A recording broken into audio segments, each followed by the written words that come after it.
Over the past 80 years, few characters have had more great comic books than Batman. From his first appearance in 1939's Detective Comics 27, The Dark Knight has become one of the flagship heroes of DC Comics, and an ever-present fixture at the top of the entire industry. While many other superheroes came and went as the medium evolved throughout the century, Batman has endured, remaining just as popular now as he was when he first graced the printed page 8 decades ago. Because of this, the hero has a catalogue of classic stories that few other characters could rival, with many of comics' most celebrated writers all creating their own interpretation of the world's greatest detective. However, when it comes to selecting a particular Batman run that holds a special place in my heart, and one I think plays an interesting role in the character's broader history, my mind immediately flashes back to late 2011, when DC hired the team of Scott Snyder and Greg Capullo to redefine Batman for a new universe and a new generation, during DC's biggest creative shakeup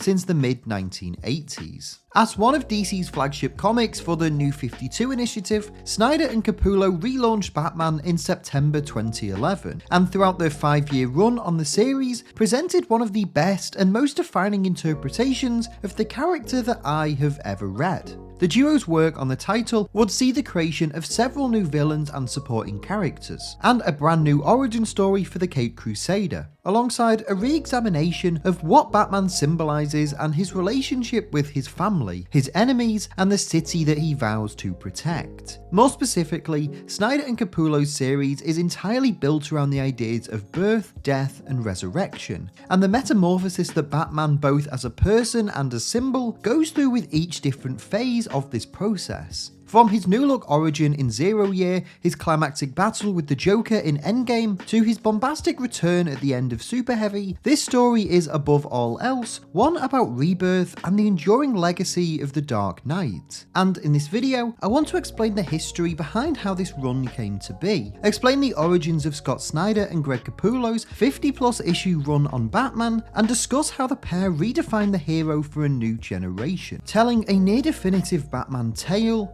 of redemption, ruin, and resurrection.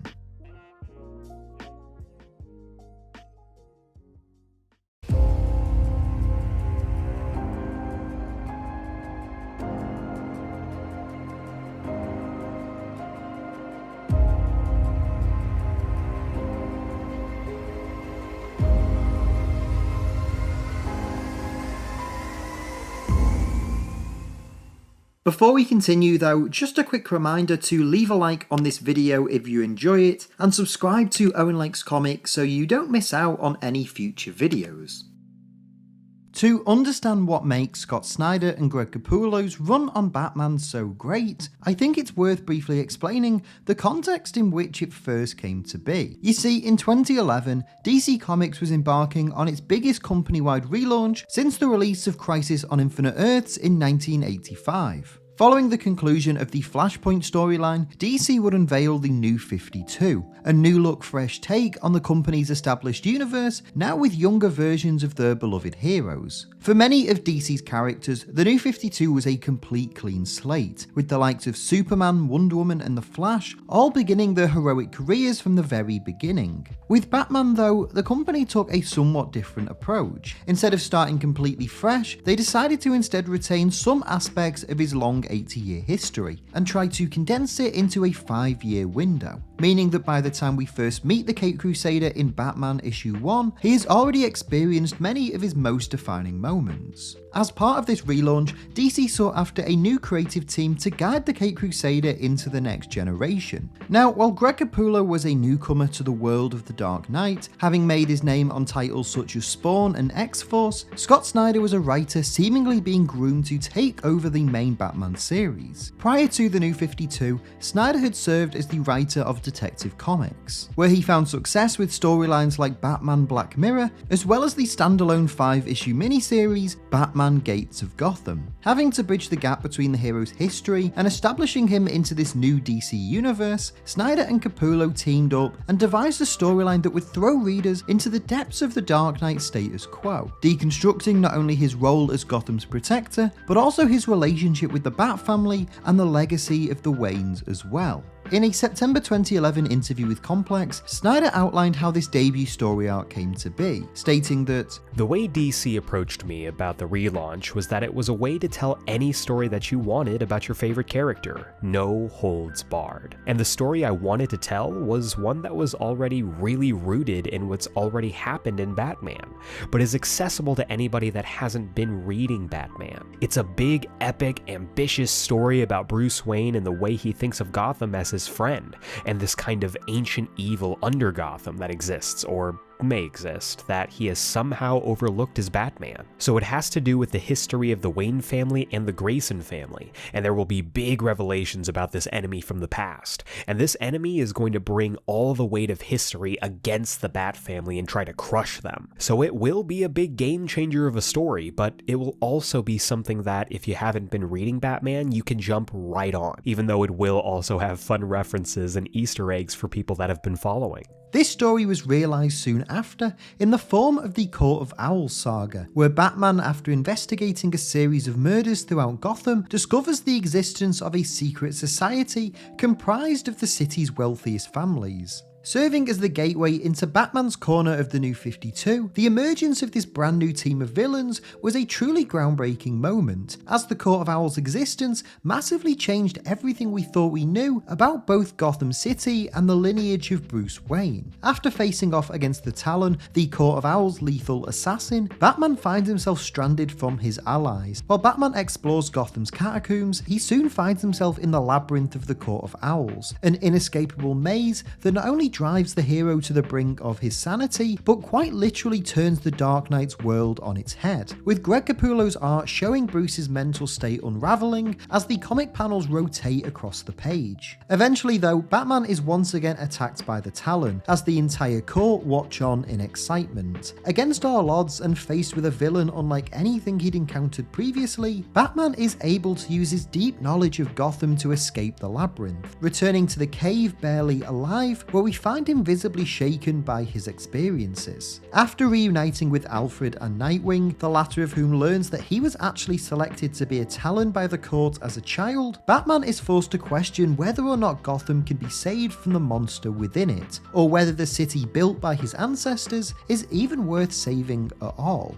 As the court send an army of Talons to take control of the city, the Bat family unites to protect their home, and it's through their shared strength and trust that they ultimately win the battle for Gotham's soul. The climax of this story arc though sees Batman face the King of Owls, an armoured Talon who believes that he's the long-lost brother of Bruce Wayne. Revealing himself to actually be Lincoln March, a mayoral candidate that had befriended Bruce earlier in the story, the duo fight throughout Wayne Tower as it's rigged with explosives, with Batman barely being able to escape before the entire skyscraper is set ablaze. As Bruce watches the symbol of his family's work descend to rubble, he accepts that Gotham does not simply belong to Batman, nor does it belong to the Court of Owls. Instead, he declares that Gotham belongs to everyone who inhabits it, and that they too all belong to Gotham. Not only does the Court of Owls saga add a whole new layer to the deep mythology of the Caped Crusader, but it also grounds and humanises Batman in a really interesting and earnest way. I think it's important to note that Snyder and Capullo's run on Batman came immediately after the work of Grant Morrison and Tony Daniel, who both often portrayed the hero as an unstoppable godlike force for good. In the face of this, Snyder and Capullo bring Batman's world crashing down around him, shattering this sense of invincibility and forcing him to, in its wake, construct a brand new Batman that is more fallible, more trusting, and most importantly, more human than ever before.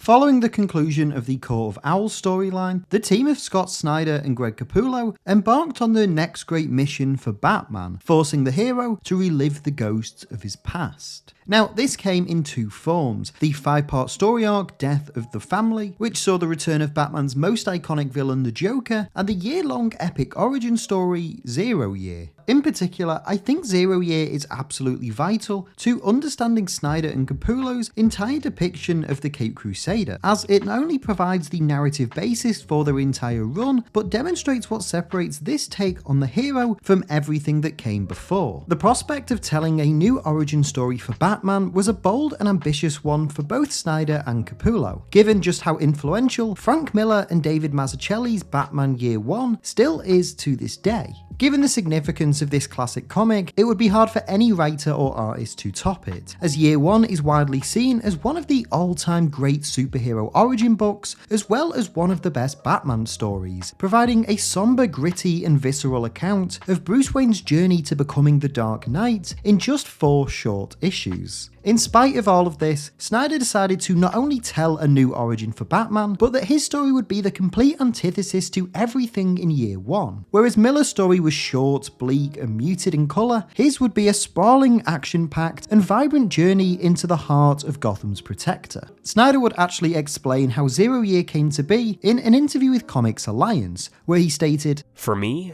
the reason was to try to do something that appeared to be big and epic in scope, and that would give me room to really change the city and make it something that would evolve through these 3 really different phases that mirror and challenge Batman's own growth. At the same time, to make it something that felt entirely different than Year One, in its pace, its color, its dynamism, its rebelliousness. All that stuff was important to use to make a story that had a tone and feel that was almost antithetical to Year One. That was the way I felt would work best, to do something that was almost frighteningly long compared to Year One. The trick of it is that it's actually a very fast story. They're really quick, packed, kinetic, colorful, and very bombastic arcs, and they get bigger and crazier. The idea was to carve out a space that was stylistically, tonally, structurally 180 degrees from that seminal story that you can't compete with it, so let's announce that we're doing something incredibly different that's our own. Released to coincide with the character's 75th anniversary, Zero Year is the cornerstone of Snyder and Capullo's entire Batman run, and the moment where their version of the Caped Crusader is truly born. Split across 3 arcs, Secret City, Dark City, and Savage City, Zero Year opens with Bruce Wayne returning to Gotham after many years away. We learn that in his absence, Bruce was declared dead, and his maternal uncle, Philip Kane,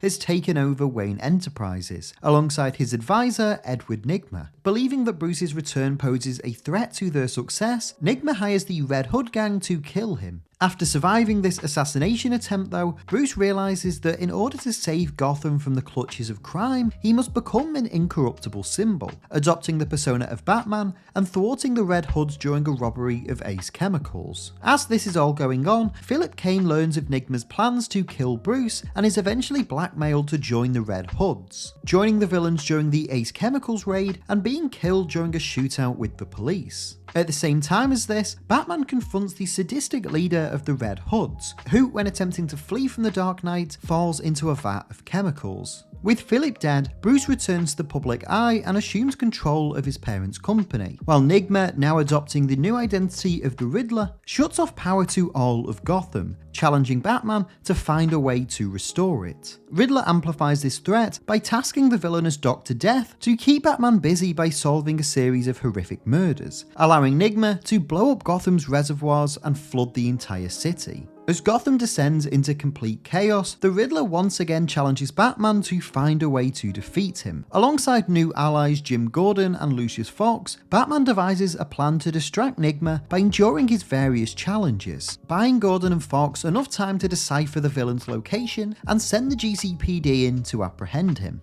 After making his way into the villain's lair, Batman is forced to solve a series of riddles in order to restore the city's power. However, after enduring several of the Riddler's games, he quickly realises that the only way to do this is by using his own heart, and after defeating Nygma, attaches an electrode to his chest and uses his own pulse to restart Gotham's power grid. With the Riddler defeated and sent to Arkham Asylum, we see Gotham slowly return to normal, whilst Bruce, after recovering from his near-death experience, dons the cape and cowl once more, pledging to continue his newfound mission of being the protector and symbol of hope for his once great city. Zero Year is a story all about Batman's relationship with Gotham and the various characters that define it, with Bruce returning home to the place he fled from years earlier and quickly finding it descending into ruin. And by becoming the literal beating heart of the city in its climax, Zero Year introduces us to a Batman at the very beginning of his mission to restore Gotham to its former glory. It's in this action-packed technicolor roller coaster that Snyder's depiction of Batman is truly formed, a mortal, fallible but morally incorruptible man who will live and die for the city and the people who inhabit it. Snyder and Capullo's take on Batman's origin doesn't seek to detract or take away from Year One, but instead it wants to add to it with a stylish, bombastic tone that pays tribute to the character's Golden and Silver Age adventures, while still being an incredibly introspective story that provides the basis for this new version of the Caped Crusader. It's throughout his experiences in Zero Year that Bruce Wayne not only becomes Batman, but finds his purpose and truly begins to live. And with this now established, Scott Snyder and Greg Capullo would begin to enact the next phase of their master plan, sowing the seeds for Batman's shocking death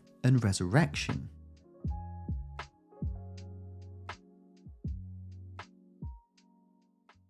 Having established a brand new origin story for the character, Scott Snyder and Greg Capullo fully entrenched Batman into the new DC universe and the world of the New 52. Up until this point, the 33-issue run on the title had largely focused on bridging the gap between the hero's past and his exciting future, creating many new villains, supporting characters, and concepts that would usher in a new generation for the Caped Crusader. However, as Snyder and Capullo looked to the future, the next major story arc would see Batman's past come back to haunt him, in the form of the return of his greatest villain, the Joker. Throughout 2 volumes, Death of the Family and Endgame, the duo would unveil a whole new version of the Clown Prince of Crime, one more chilling, sadistic and dangerous than anything we'd ever seen before, and one who, much like Batman, would go on an emotional journey that would ultimately redefine him forever. Beginning with Death of the Family, which was published in between The Court of Owls and Zero Year, the story sees the Joker return from Gotham after a lengthy absence, recreating many of his earliest crimes in an attempt to win back Batman's affection and restore their old status quo. In the Joker's mind, Batman's newfound position as the head of a family, and no longer the stoic loner that he once was, means that he's no longer the most important person in the Dark Knight's life. And so throughout the comic, we see Joker systematically attempt to destroy the Bat family and claim the hero's soul for himself. It's worth noting that prior to Death of the Family, the Joker hadn't been seen since the end of Detective Comics issue 1, where he had his face cut off by the Dollmaker. Now held by the GCPD, Joker breaks into the police headquarters and steals his old face, killing 19 officers in the process and wearing it like a mask. While Batman investigates Joker's return, the villain ambushes each member of the Bat family, all whilst keeping Batman busy by recreating many of their earliest encounters. Eventually, with the help of Two-Face, Penguin and the Riddler, Joker kidnaps Batman, and the hero wakes up in the Batcave strapped to an electric chair, with all of his family sitting around a dining table. As Batman comes to, he notices all of their faces covered in bloody bandages, while the Joker emerges and explains his master plan, telling Batman that his allies have all made him soft and distracted him from what's most important in his life: him. Batman is eventually able to break free of these restraints, and with the family all okay, he chases Joker into the depths of the Batcave. Here, Bruce tells the Joker that they don't have a special relationship, and that while Joker preys on emotion, he is done shutting them off, instead choosing to embrace the family that he's found and his love for them. Realizing he no longer has any control over the Dark Knight, Joker feels less like the living embodiment of chaos, and more like a man with no purpose or direction, unable to move on from the past. As Batman physically overwhelms Joker, his demeanor changes from anger to pity. As he tells his longtime foe that in his absence, he was able to deduce his real name and backstory, and that he no longer sees the Joker as anything beyond a pathetic man unable to let go. The pair then fight to the edge of a cliff, where Joker, shaken by this revelation, lets himself fall into the depths of Gotham's catacombs, seemingly killing himself as Batman reunites with his family. For a story designed to deconstruct Batman and his relationship with those closest to him, Death of the Family ultimately reaffirms the growth that he has gone through in recent times, and instead proves to be a complete deconstruction of the Joker. It's almost as if throughout the story, Snyder and Capullo are questioning the Joker's relevance within Batman's new status quo. The way the duo initially present Joker as this horror movie-like villain when he first resurfaces changes quickly once Batman learns to stop fearing him, with the Joker by the end of the story appearing more pitiful than terrifying, with his skin mask almost making him appear like a pale imitator of the man who was once Batman's greatest foe. This story arc leads into Batman Endgame, which picks up following the conclusion of Zero Year. Here, the Joker, having been broken by Batman's rejection of him and their relationship, returns in another new form, a cold, colourless monster who has shed much of the pomp and circumstances that we previously associated with him, and instead is solely focused on extracting revenge. If Death of the Family is a story fueled by love, with Joker attempting to win Batman's affection back and rekindle their dynamic, Endgame is a story fueled by hate, as the Joker burns Batman's world to the ground and tries to kill the Caped Crusader. Throughout Endgame, Joker systematically attacks everyone and everything close to Batman, poisoning the Justice League and forcing the hero to fight them, wounding Commissioner Gordon with an axe, and breaking into the Batcave and cutting off Alfred's hand. As Batman races to stop the Joker's reign of terror, the villain unleashes a pathogen into Gotham's air, turning its people into crazed zombies hell-bent on destroying each other. Realizing he can't stop Joker alone, Batman recruits a team of not only his most trusted allies, but also some of his other notable villains, as they work together to save Gotham's soul while he prepares for one final showdown with the Clown Prince of Crime. It's here that Snyder and Capullo add an interesting wrinkle to the pair's dynamic. You see, while Batman attempts to create an antidote to the Joker's virus, we learn that the Joker has been using a substance called Dynesium to escape death for many years. As Batman learns more about Dynesium, discovering that it's found within the caves below Gotham and has the ability to revive dead tissues and cells, Batman begins to suspect that the Joker might not be the pathetic mortal man that he saw him as in Death of the Family, but instead an ancient figure who has haunted the Gotham streets for centuries. While Batman searches for the Dynesium in the caves underneath Gotham in order to synthesize a cure for the Joker's virus, he's ambushed by the villain who challenges him to a fight to the death. As Joker detonates explosives all throughout the caves, the two foes quickly become submerged in rubble, as their broken bones and ruptured organs begin to take their toll. After a lengthy, brutal fight between the two foes, Batman, unable to stand, realizes that there's no other way to end the Joker's carnage once and for all, and wrestles the villain to the floor as the cave collapses and they're completely submerged under rubble. As the two bleed out on the cave floor, Batman accepts their fate, giving the Joker exactly what he wanted as they both die together. From here, we cut to several weeks later, where Alfred's daughter, Julia Pennyworth, is caring for her father in hospital. Julia explains that using the tracker in Batman's suit, they were able to find the hero's location, obtaining the Dynesium and synthesizing a cure, but were unable to save either men's life. Alfred, shaken by the news of Bruce's death, reads one final letter from the boy he raised, and as he reads it, he tells Julia that Batman's story was always one of tragedy, and that his purpose wasn't to live forever, but instead to create a better present and inspire an even brighter future. These words ring out as we see Gotham begin to rebuild from the Joker's final attack, slowly piecing itself back together in memory of the hero and his greatest sacrifice.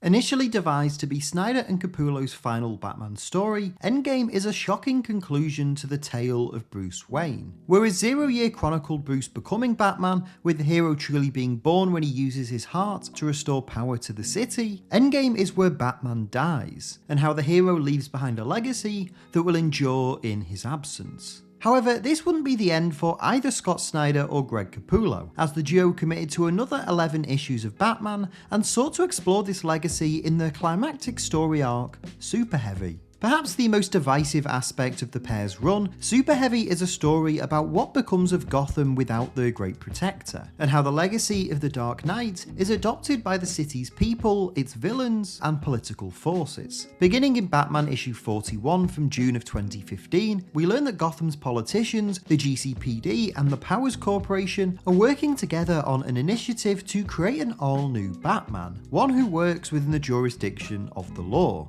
The person faced with the responsibility of becoming the Caped Crusader is Commissioner Jim Gordon, Batman's longest-serving ally in his war on crime. As the new Batman, Gordon is forced to fight between working on behalf of the GCPD and following his gut instinct as a vigilante, a problem exacerbated by the arrival of a brand new villain seeking to destroy the entire city, Mr. Bloom. Created by Snyder and Capullo to be the ultimate antagonist of their Batman run, Bloom is very much the antithesis to characters like the Joker. Whereas no one else could be the clown prince of crime, Mr. Bloom is a villain that could be anyone, if driven far enough beyond the point of no return. In many ways, Mr. Bloom is the personification of a lack of hope, and his hostile takeover of Gotham mirrors the city's urgent need for Batman to return. In the meantime though, Superheavy chronicles Jim's ascendancy to the role of the Dark Knight, as we see the former police commissioner train and prepare himself to accept this responsibility. While we watch Gordon slowly grow into the role of Batman, he learns that Bloom is spreading seeds across the city, with the capabilities to transform people into monstrous metahumans. Using his detective skills, Gordon is eventually able to track Bloom down, where he learns the villain's master plan to use a particle reactor to annihilate the entire city, allowing him to rebuild Gotham in his own image. With the stakes now raised to an extraordinary degree, the GCPD send an army of Batmen into the Narrows to contain both Bloom and his army of followers, resulting in an all-out war that only heightens Gotham's descent into chaos.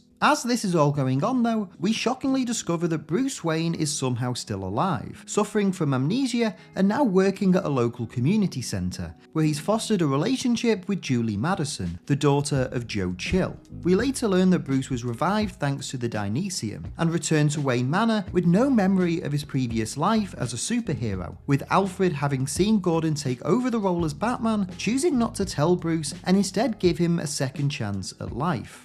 Bruce's idyllic life contrasts the desperate state that Gotham soon finds itself in, as Gordon and the GCPD fail to stop Bloom from turning the city into his garden. Eventually though, Bruce realises he cannot escape his destiny, discovering the truth and, against Alfred's wishes, uses a machine in the Batcave to reimplant his old memories into his brain, effectively rebooting himself and erasing his new memories in order to restore Batman. As Bruce emerges from the machine, once again as the Caped Crusader, he dons a brand new costume and races into Gotham to aid Gordon and end Bloom's tyranny. Together, the two Batmen are able to neutralise Bloom's forces, with Bruce saving all of the civilians, while Gordon gets a heroic last stand, finishing off Bloom and restoring his city. After the climactic fight, we see Gordon recuperating in a hospital, where he's informed that his final act of heroism inspired the city's officials to scrap their Batman program in favour of funding emergency services and relief groups. As Gordon accepts his place back at the GCPD, he leaves his hospital room to find Batman there waiting for him. The two longtime friends discuss everything they've been through recently, with Bruce thanking Jim for keeping Gotham safe and for being the symbol of hope it needed in his absence. Bruce tells Jim though that the work isn't done and the battle for Gotham's soul will continue, but that they will fight it together,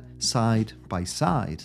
While initially many readers saw Superheavy as an unexpected turn following the climax of Endgame, I think this story arc embodies many of the aspects that makes their run so great. In my opinion, Superheavy is a story about rebirth, evolving beyond your past mistakes and choosing to define yourself despite them. Throughout the story, every central character in it goes through a significant metamorphosis. For Gordon, he's thrust into the position of becoming Batman, an idea that he repeatedly criticises throughout the story. However, his love of Gotham and respect for the Caped Crusader is what drives him to step up in the hero's absence. By serving as Batman and being the true hero of this story, Gordon gains a greater understanding of the war on crime that he and Bruce fight, as well as a more profound knowledge of not only how the city sees Batman, but how Batman sees the city. Likewise, Mr. Bloom also demonstrates this idea of rebirth. Not only is his entire mission based around eradicating Gotham and creating new life in its wake, but Snyder characterizes him as the embodiment of fear and hopelessness that spreads throughout the city once Batman disappears. And that fear quite literally turns them into monsters. However, it's how Snyder and Capullo use Bruce Wayne in this story where I think Superheavy really excels. Whereas Zero Year and Endgame chronicle Batman's birth and death, Superheavy is the tale of his resurrection. However, the addition of a Bruce Wayne void of any of Batman's memories adds a fascinating wrinkle to the hero's inevitable return. Bruce gains a second chance and finds happiness upon his resurrection, but Gotham soon finds itself in ruin, meaning that to save it, Bruce is forced to sacrifice his own happiness for the greater good.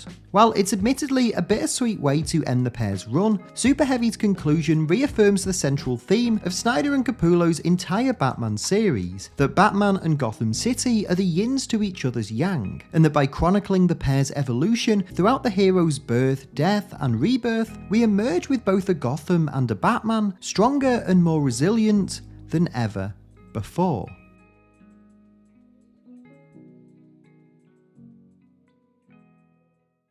After the conclusion of the Superheavy arc, Scott Snyder and Greg Capullo would exit the Batman title in April 2016, with their final collaboration on the series coming in issue 51. This one-shot story bridged the gap between the duo's epic saga and what would come next, telling a personal reflective tale of Bruce resuming patrol after his rebirth, accompanied by a Gotham Gazette article which defined the city by its relationship with its greatest hero. In the aftermath of this comic, a new creative team would be announced to take over the series, with Tom King and David Finch starting the next month. This passing of the torch coincided with a significant shake-up to DC's status quo though, as the company began to phase out their New 52 initiative and announce DC Rebirth, with Snyder and King teaming up to tell a Batman Rebirth one-shot that connected their two series together. As King and Finch then embarked on telling their own Batman stories, DC announced that Snyder would pen a brand new monthly Batman series, teaming up with artists such as John Romita Jr., Jock, and Sean Gordon Murphy for All-Star Batman. The following year, Snyder and Greg Capullo would team up once again for the 6-issue series Dark Knight's Metal, which saw Batman and the Justice League discover the existence of a dark multiverse. While Snyder has continued to incorporate Batman into his stories to this day, he and Capullo's 5-year run on the character's main series remains arguably his greatest work, as well as the shining light of the entire New 52 era. Although the legacy of the New 52 is somewhat complicated, and it may not have proved as successful or as long-lasting as DC first imagined, it's hard to argue that Batman's books during this period were anything less than a monumental success, with the title remaining DC's best-selling comic for much of this period, and each volume being incredibly well received by both fans and critics. For me personally, I had extremely fond memories of reading this Batman run when it was coming out each month. However, I hadn't actually revisited any of it at any point until recently. Having now reread all 51 issues, I think this series is an incredible achievement on behalf of both Snyder and Capullo, as well as becoming one of my personal favourite interpretations of The Dark Knight ever.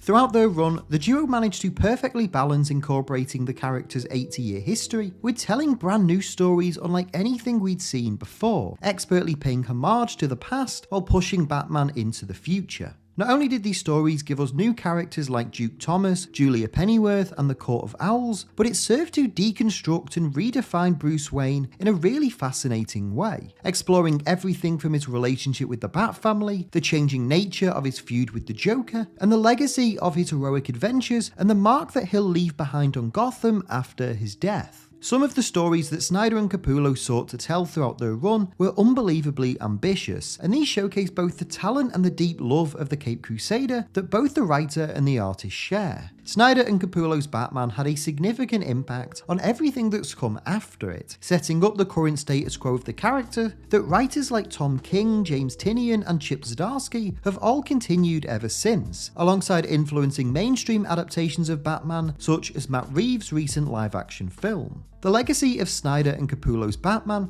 can be felt in so many ways across the modern interpretations of the character, and it's this legacy, when coupled with the success that the time on the Batman comic achieved, that makes it such a fascinating period of comics to go back and examine. In my opinion, Scott Snyder and Greg Capullo delivered a near-definitive take on The Dark Knight, showcasing everything from his heroic origin to his climactic death and triumphant resurrection, all whilst reminding readers why they fell in love with Batman to begin with. It's truly a remarkable and seminal series for the Caped Crusader, and one that I believe truly shaped and redefined Batman for not just a new universe, but a whole new generation.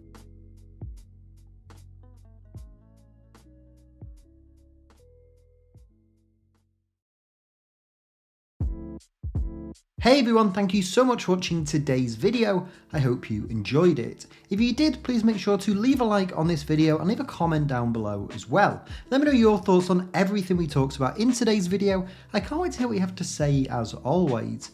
If you're new to Owen Likes Comics, please make sure to hit the subscribe button and the notify bell so you don't miss out on any future videos. And if you enjoyed this video and you want some more, there should be some other videos on screen right now that you might also enjoy. If you want to help support the channel and help me make more videos, you can do so over at patreon.com/OwenLikesComics. Or if you just want some more of me, you can follow me on Twitter just at Owen Likes Comics. But that's all for this video though. Again, thank you all so much for watching. I hope you enjoyed it, and hopefully I'll see you next time. But until then, take care and keep reading.